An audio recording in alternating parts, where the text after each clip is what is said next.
$500 billion.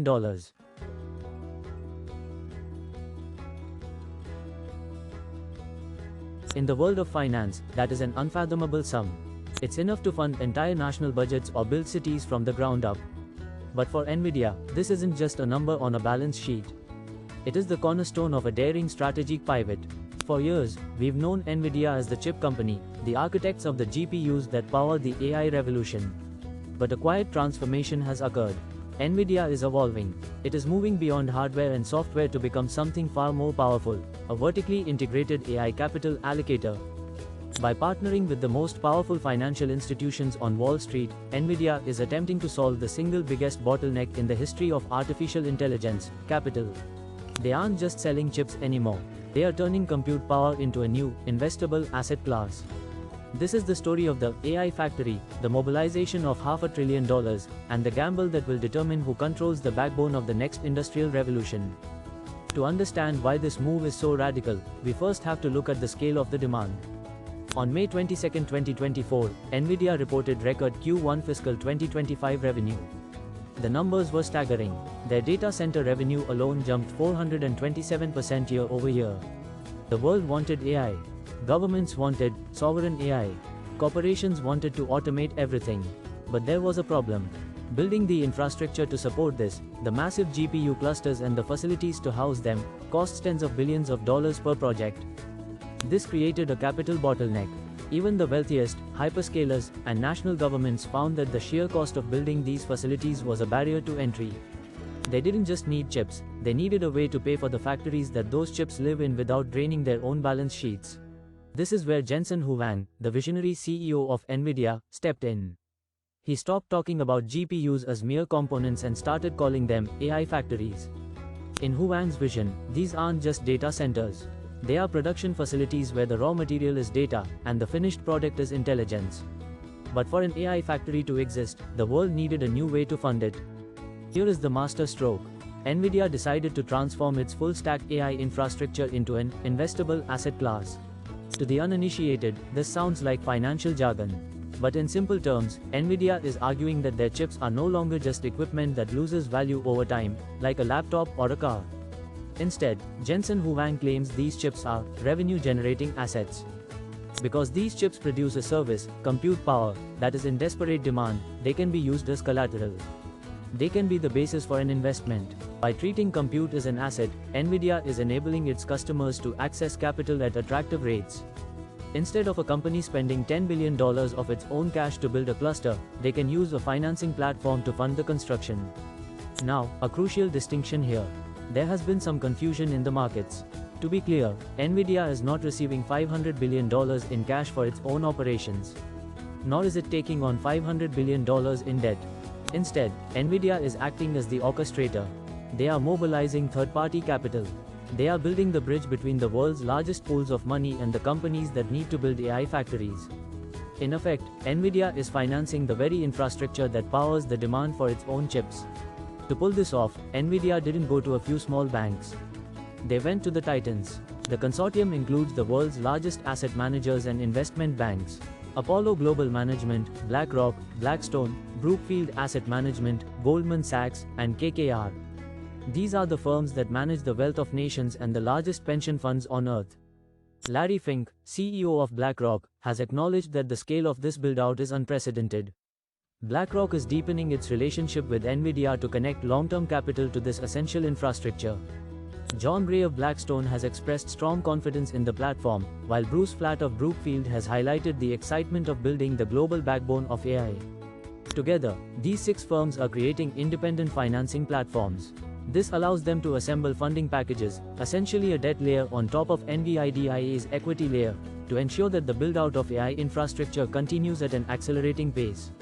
But the $500 billion Wall Street deal isn't the only massive play on the board. While the world was watching New York, NVIDIA was securing another powerhouse partnership in Asia.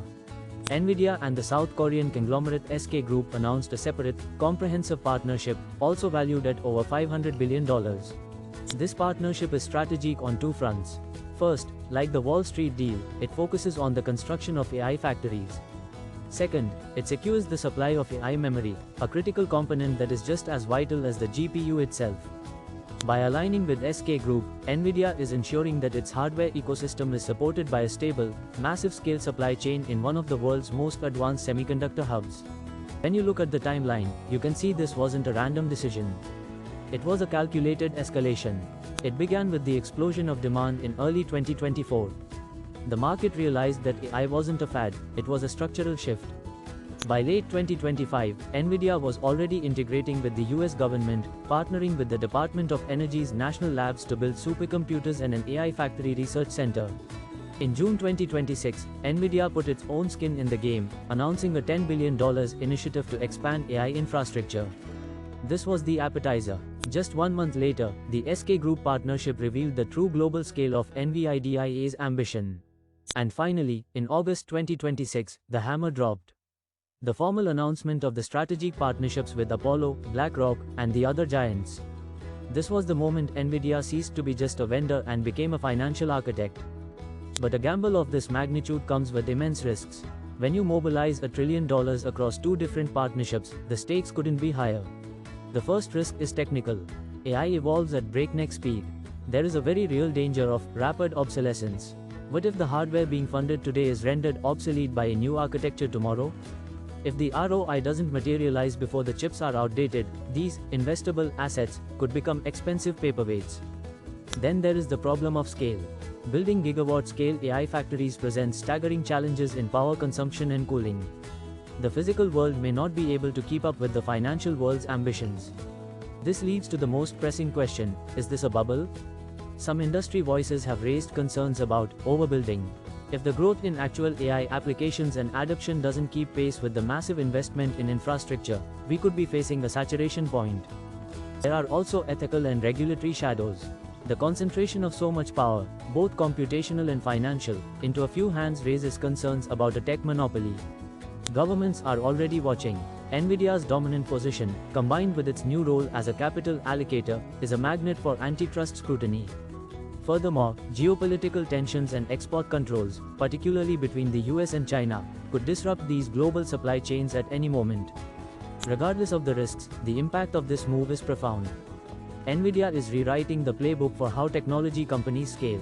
By integrating hardware, software through the CUDA platform, and now capital mobilization, NVIDIA has created a flywheel. They provide the chips, the software to run them, and the financial pathways for their customers to afford them. In the 19th century, power belonged to those who owned the coal mines and the steel mills. In the 20th century, it belonged to those who controlled the oil. In the 21st century, power will belong to those who control the AI factories. By turning compute into an asset class, NVIDIA isn't just selling a product. They are building the financial and physical infrastructure of the future. They are ensuring that no matter who wins the AI software race, the race itself runs on NVIDIA's tracks. Let's recap the key pillars of this massive strategic shift. First, NVIDIA is partnering with Wall Street giants like BlackRock and Goldman Sachs to mobilize over $500 billion in third-party capital to fund AI infrastructure. Second, they are transforming GPU clusters from an operational expense into an investable asset class, treating them as revenue-generating assets. Third, the goal is to remove the capital bottleneck, allowing customers to build AI factories without relying solely on their own balance sheets. And finally, through the SK Group partnership, NVIDIA is securing both the construction and the memory supply needed to sustain this growth. The $500 billion gamble is a bet on the future of intelligence itself. But does this move make NVIDIA invincible, or is it a sign that the AI boom is reaching a precarious peak? We want to hear from you. Do you think turning compute power into a financial asset is a stroke of genius, or a recipe for a market crash? Let us know in the comments below. If you enjoyed this deep dive into the intersection of AI and global finance, hit the like button and subscribe to Deep Dive AI for more professional breakdowns of the technology shaping our world.